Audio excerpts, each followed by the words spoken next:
எல்லா ஆதாரத்தையும் நீங்க வச்சுக்கிட்டு என்கிட்ட கேட்டார். அண்மையில கூட ஐயா கருணாநிதி அவர்கள் எழுதின புத்தகத்தை நீங்க அரசுடமே, ஐயா காப்பா அரவாணன், ஐயா இன்குலாப் போன்ற எண்ணற்ற எழுத்தாளர்கள் அவர்களுடைய எழுத்துக்களை எல்லாம் நீங்க அரசுடைமை ஆக்கிறீங்க. ஏன் பெரியார் நீங்க சொல்ற மாதிரி பெரியாருடைய எழுத்துக்களை நீங்க ஏன் பொது உடைமையாக்கி அரசு சொத்தாக்கணும்? எல்லாத்தையும் நீங்க வச்சுக்கிட்டு என்கிட்ட ஆதாரம் கேட்டீங்கன்னா நீங்க அரசுடைமையாக்கி அந்த புத்தகங்களை விரிச்சு வைங்க. நான் ஒரு வெங்காயத்தை உரிச்சு வைக்கிறேன், ரெண்டும் ஒண்ணுதான் தெரிஞ்சிடும். எல்லா ஆதாரங்களையும் நீங்க முடக்கி வச்சுட்டு என்கிட்ட ஆதாரம் கேட்டீங்கன்னா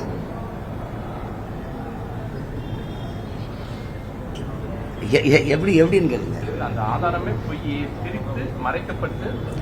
பொய் எப்படி? பொய் தான் எடுத்து நாங்க இவ்வளவு பேர் ஆதாரமா எடுத்து காணொலிகளை போடுறோம். அப்புறம் பொய்னா பாஜகவினர் வந்து பொய்யான தகவலை வெளியிடுறாங்க, அது நீங்க பீட்டியமா இருந்து வெளியிடுறீங்க அப்படின்னு சொல்றாங்க. இப்ப இப்படி பேசுவோம். நாங்க பாஜகவின் பீட்டியம் தன்னுடைய பிறந்த நாள் செய்தியில என்னுடைய பிறந்த நாள் செய்தி அப்படின்னு வெளியிட்டது விடுதலை இல்ல. பார்ப்பனர்கள் நம்மில் கீழான மக்கள் அப்படின்னா நமக்கு கீழான சாதி மக்கள், முகமதியரி அதாவது இஸ்லாமியர்கள், கிறித்தவர்கள், இவர்களெல்லாம் நமக்கு எதிரிகள். இந்த கும்பல்கள், இந்த குழுக்கள் நமக்கு எதிரானவர்கள்னா அந்த நமக்குங்கிறதுல யார் நமக்குங்கிறது யார்? பார்ப்பனன் எதிரி. நம்மில் கீழானவர், அந்த கீழானவன் யார்? நம்மில் எவனும் கீழா இருக்கக்கூடாது, அவனை மேலே உயர்த்தி விட வேண்டும்.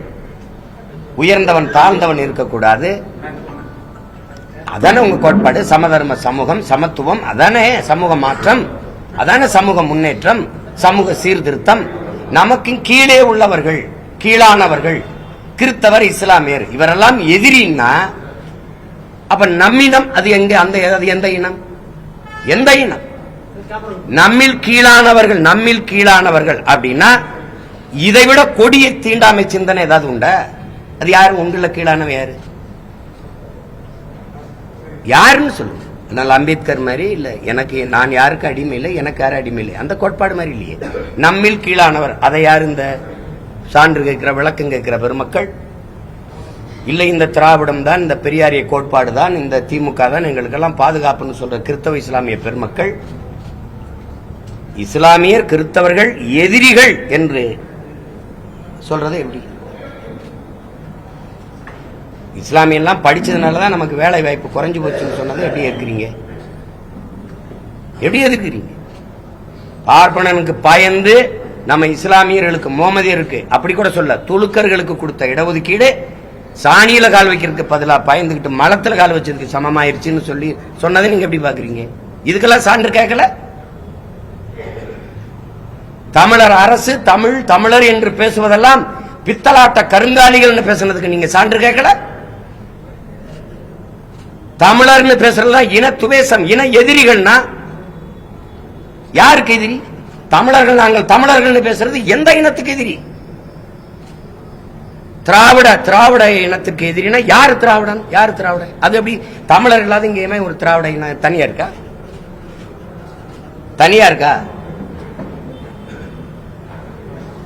இதுக்கெல்லாம் ஏன் நீங்க சான்று கேட்கல? 3000 ஆண்டுகளா இருக்கிற உங்க தமிழ் தாய் உங்களை எல்லாம் படிக்க வச்சாலா அப்படின்னு கேக்குறீங்கல்ல? அப்ப 3000 ஆண்டுகளா நாங்க படிக்காமலையா? வள்ளுவன் வந்தான், கம்பன் வந்தான், கபிலன் வந்தான், இளங்கோ வந்தான், அவ்வை அறிவு மூதாட்டி வந்தால், இத்தனை இலக்கியங்கள், இத்தனை காப்பியங்கள் இதெல்லாம் வந்தது. உலகிலே ஆக சிறந்த வாழ்வியல் நன்னறி வகுத்து கொடுத்திருக்கான் வள்ளுவன். உலகம் புற கொண்டாடிக்கிட்டு இருக்கும்போது அந்த அது மலம்னு சொல்றது. இதெல்லாம் எப்படி வந்தது? படிக்க வைக்காம தான் வந்ததா? 63 நாயன்மார்கள், ஆழ்வார்கள், அவங்களாம் குப்பையா? இலக்கியத்துல பக்தி இலக்கியம் அல்லது ஏதோ ஒண்ணு, அதையெல்லாம் நீங்க குப்பைங்கிறீங்க.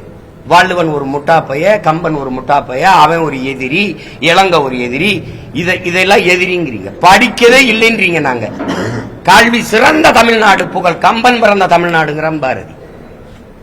ஒரு காலம் தானே. இப்ப எது சரி? எது சரி? கல்வியில் சிறந்த தமிழ்நாடுங்கிறான், புகழ் கம்பன் பிறந்த தமிழ்நாடு. வள்ளுவன் தன்னை உலகினுக்கே தந்து வான்புகள் கொண்ட தமிழ்நாடுங்கிறார். யாம் அறிந்த புலவரிலே கம்பனை போல் வள்ளுவன் போல் இளங்கோ போல் பூமிதனில் யாங்கேனும் பிறந்ததில்லை. உண்மை வெறும் புகழ்ச்சி இல்லைங்கிறான். இவர்களை போல புரட்டு பொய் பேசிட்டு தெரியலாமே. உண்மை வேறு, இது புகழ்ச்சி இல்லைங்கிறான். நீங்கள முட்டாள், ஒண்ணுமே படிக்கல, அவன் முட்டாள், திருக்குறள் திருவள்ளுவர் ஒரு முட்டாள் அப்படின்னா நீங்க யாரு? எவ்வளவு காலத்துக்கு நீங்க இது பண்ணுவீங்க? அம்பேத்கரையும் பெரியாரையும் ஒப்பிடுறது மாதிரி ஒரு ஏதாவது ஒண்ணு இருக்கா? ஒரு முரண் இருக்கா? ஒரு முரண் இருக்கா? சிலைய ரெண்டு ஒன்னா வச்சா ஒன்னாயிருமா? ரெண்டு பேர் சிந்தனையும் ஒன்னா. ஆனால் அம்பேத்கர் உலகத்திலே ஆக சிறந்த கல்வியாளர். இவர் என்ன? இவர் யாரு? முதல்ல அவன் ஆகப்பெரும் தத்துவார்த்தவாதி. இவர் யாரு? தான் தோன்றதெல்லாம் பேசிட்டு போறது. அவன் உலக பொதுமைக்கான சித்தாந்தவாதி. வரலாற்றில் புறக்கணிக்கப்பட்ட இனத்தின் மக்கள் ஒரு நாள் தங்களுக்கான வரலாற்றை தாங்களே எழுதுவாருங்களா? அண்ணல் அம்பேத்கர் கோட்பாடு ஒரு சமூகத்திற்கா, ஒரு இனத்திற்கா, உலக பொதுமைக்கா? சொல்லுங்க. உலக பொதுமைக்க. இழந்துவிட்ட உரிமைகளை பிச்சை கட்டு பெற முடியாது, போராடித்தான் பெற்றாக வேண்டும் போதிச்சது ஒரு இனத்திற்கா, ஒரு சமூகத்திற்கா, ஒரு நாட்டுக்கா, உலக பொதுமைக்கா? Universal thoughts. நான் யாருக்கும் அடிமை இல்லை, எனக்கும் யாரும் அடிமை இல்லை. இது யாருக்கானது? அப்படி ஏதாவது ஒரு கோட்பாடு சொல்லுங்க. சிந்திச்சது, பேசியது, எளிதெல்லாம் தமிழ் பேரினத்திற்கு எதிரானது.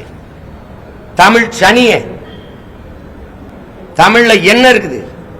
தமிழ் ஒரு காட்டுமிராண்டி மொழி. சரி, நீங்க எந்த மொழியில பேசுனீங்க வாழ்நாள் முழுமைக்கு? எந்த மொழியில எழுதினீங்க இந்த கோட்பாடுகளை? இந்த சனியன்ல தானே, இந்த சனியன்ல தானே பேசுனீங்க. அப்ப எந்த கோட்பாடு உறுதியானதா இருக்குது? ஆதாரம் என்கிட்ட எல்லாத்தையும் எடுத்து மறைச்சு வச்சுக்கிட்டு வெளியிடுங்க, நான் எடுத்தாரேன் ஆதாரம். இப்ப நான் வெளியிட்டு இருக்கிறோம்ல, நாங்க என் பிள்ளைகள் வெளியிட்டு அந்த ஆதாரம் பத்தல அப்படின்னா நீங்க அரசுடமே ஆக்கிட்டு சரியான ஆண் மக்கள் என்கிட்ட ஆதாரங்கள் நான் தரேன்.